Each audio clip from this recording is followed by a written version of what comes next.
इधर रुक करते हैं। प्रधानमंत्री मोदी इस वक्त गति शक्ति योजना को लॉन्च कर चुके हैं, बोल रहे हैं, सुनते हैं उनको। कि कुछ बदल नहीं सकता, जैसा अभी हम वीडियो में भी देख रहे थे, हर जगह नजर आता था work in progress, work in progress. लेकिन वो काम कभी पूरा होगा भी या नहीं, समय पर पूरा होगा या नहीं, ये लेकर कोई विश्वास जनता के मन में नहीं था। वर्क इन प्रोग्रेस का बोर्ड एक तरह से अविश्वास का प्रतीक बन गया था। ऐसी स्थिति में देश प्रगति कैसे करता? प्रगति भी तभी मानी जाएगी जब उसमें गति हो, गति के लिए एक अधीरता हो, गति के लिए एक सामूहिक प्रयास हो। आज 21वीं सदी का भारत सरकारी व्यवस्थाओं की उस पुरानी सोच को पीछे छोड़कर आगे बढ़ रहा है।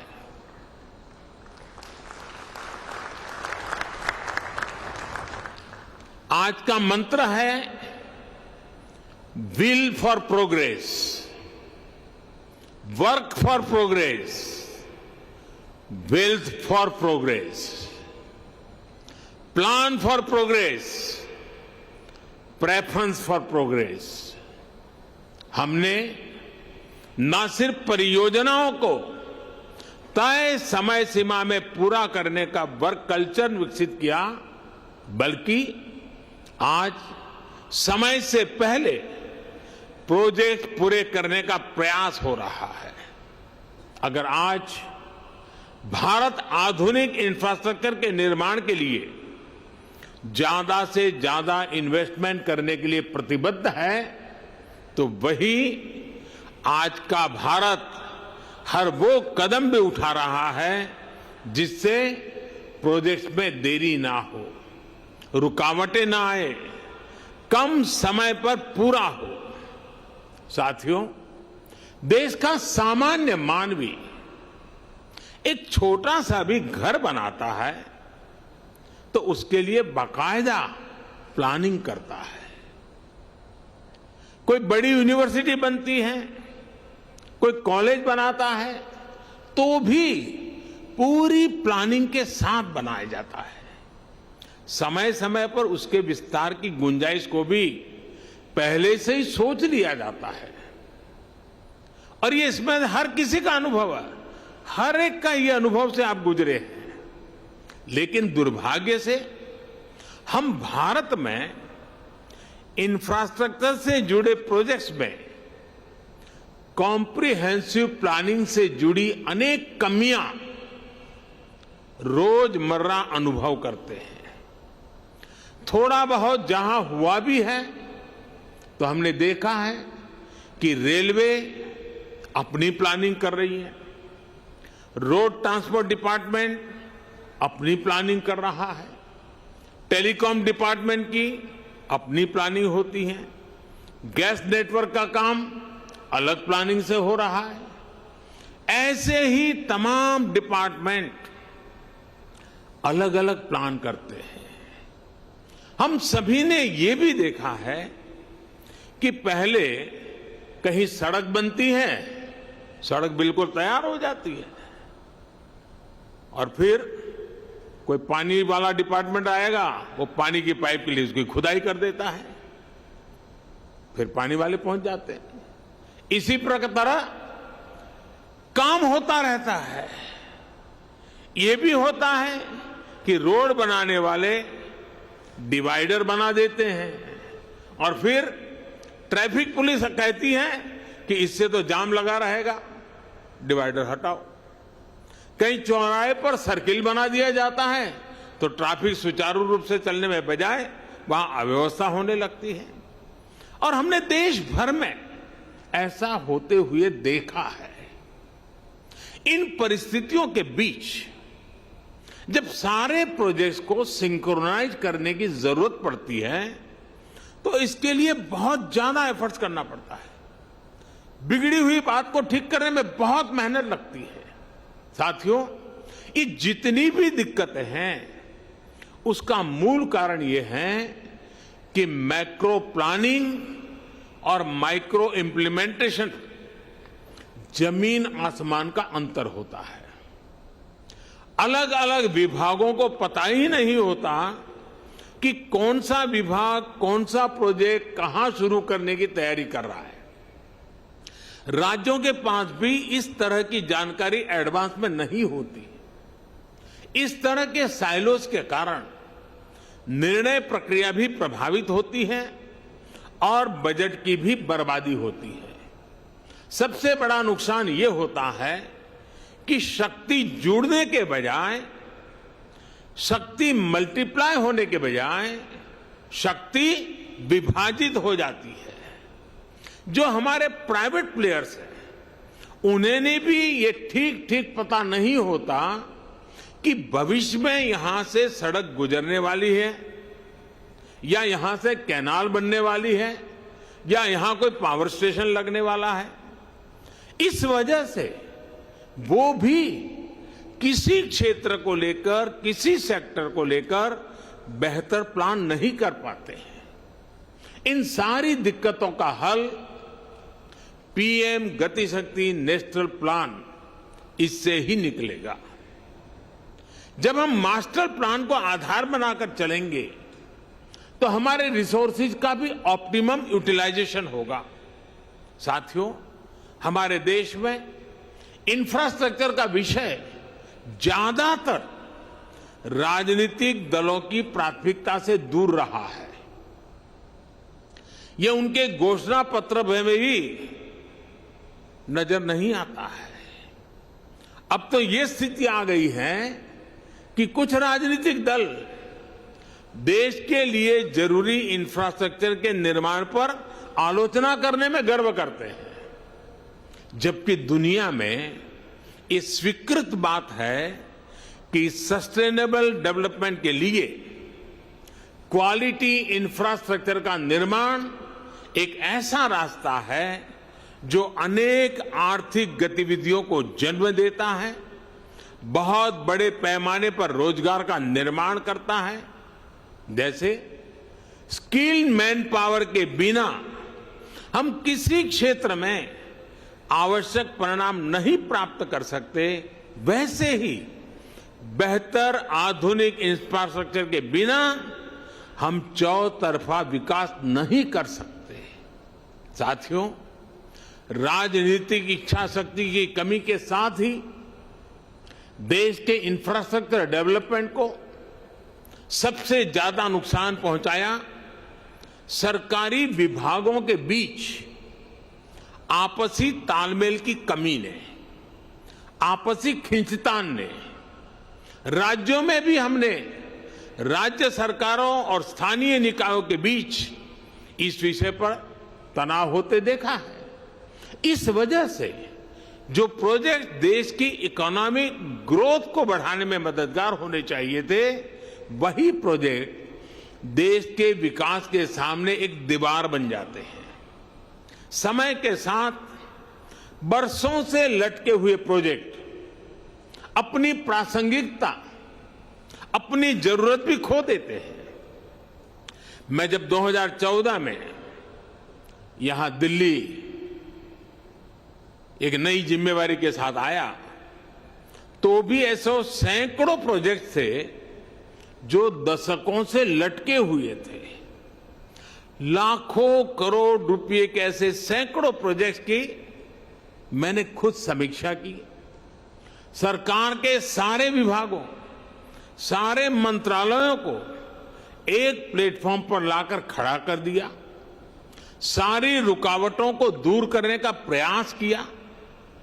मुझे संतोष है कि अब सबका ध्यान इस ओर गया है कि आपसी तालमेल की कमी की वजह से परियोजनाओं में देरी ना हो।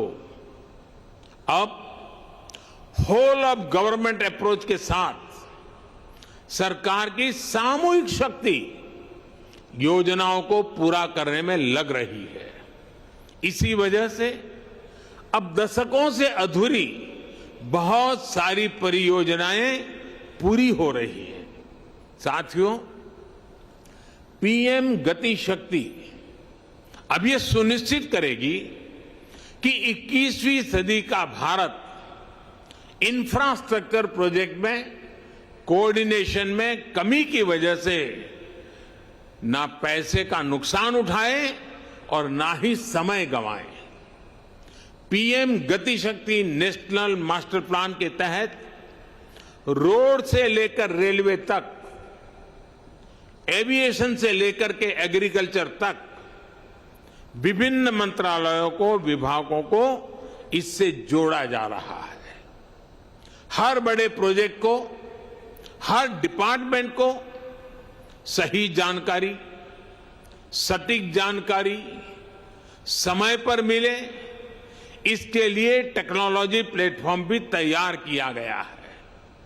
आज यहां कई राज्य के मुख्यमंत्री और राज्यों के अन्य प्रतिनिधि भी जुड़े हैं। मेरा सभी से आग्रह है कि जल्द से जल्द आपके राज्य भी पीएम गति शक्ति नेशनल मास्टर प्लान से जुड़कर अपने राज्य की योजनाओं को गति दें। इससे राज्य के लोगों का भी बहुत लाभ होगा। साथियों, पीएम गति शक्ति मास्टर प्लान सरकारी प्रोसेस और उससे जुड़े अलग अलग स्टेक होल्डर्स को तो एक साथ लाता ही है। ये ट्रांसपोर्टेशन के अलग अलग मोड्स को आपस में जोड़ने में भी मदद करता है। ये होलिस्टिक गवर्नेंस का विस्तार है। अब जैसे गरीबों के घर से जुड़ी योजना में सिर्फ 4 दीवारी नहीं बनाई जाती, बल्कि उसमें टॉयलेट, बिजली, पानी, गैस कनेक्शन भी साथ ही आता है।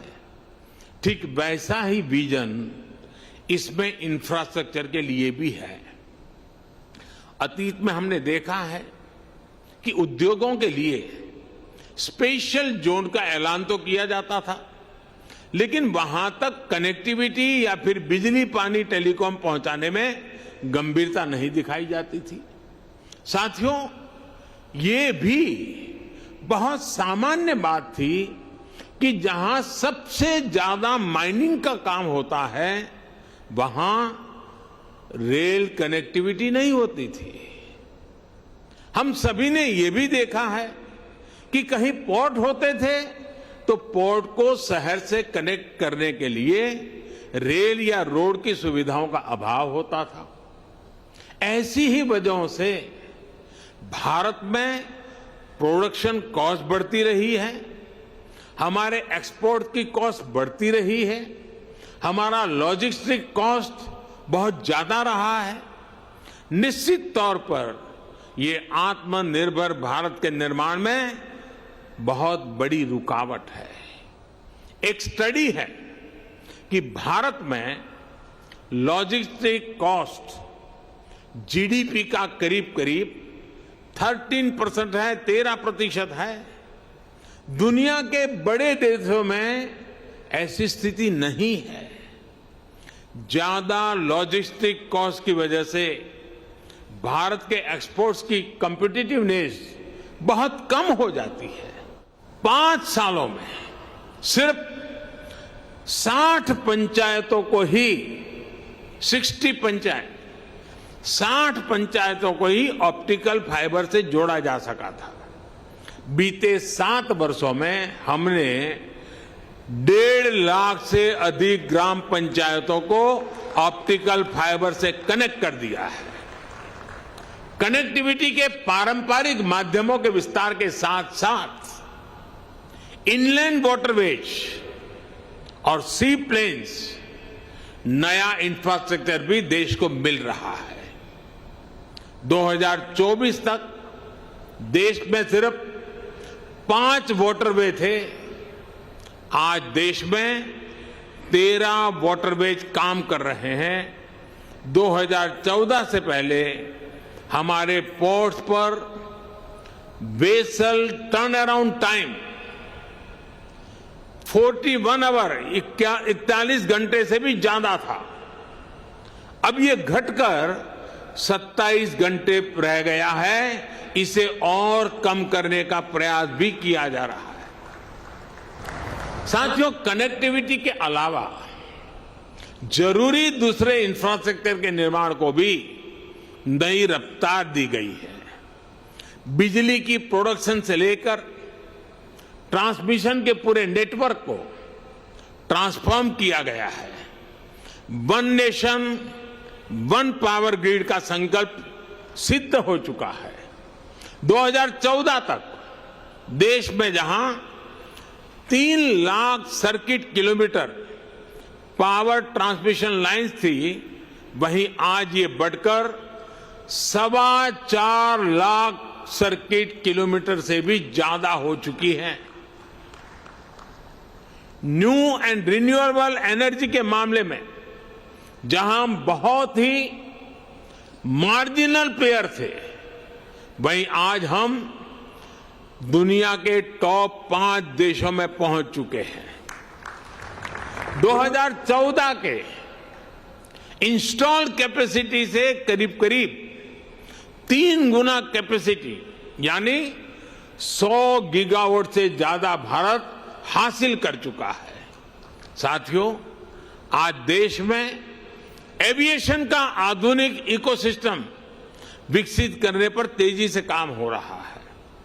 एयर कनेक्टिविटी बढ़ाने के लिए देश में नए एयरपोर्ट्स के निर्माण के साथ ही हमने एयर स्पेस को भी और ज्यादा खोल दिया है। बीते 1-2 वर्षों में ही 100 से ज्यादा एयर रूट्स की समीक्षा करने उनकी दूरी घटाई गई है। जिन क्षेत्रों के ऊपर से पैसेंजर फ्लाइट्स के उड़ने पर पाबंदी थी, उसे भी हटाया गया है। इस एक फैसले से बहुत से शहरों के बीच एयर टाइम कम हुआ है, उड़ान का समय कम हुआ है।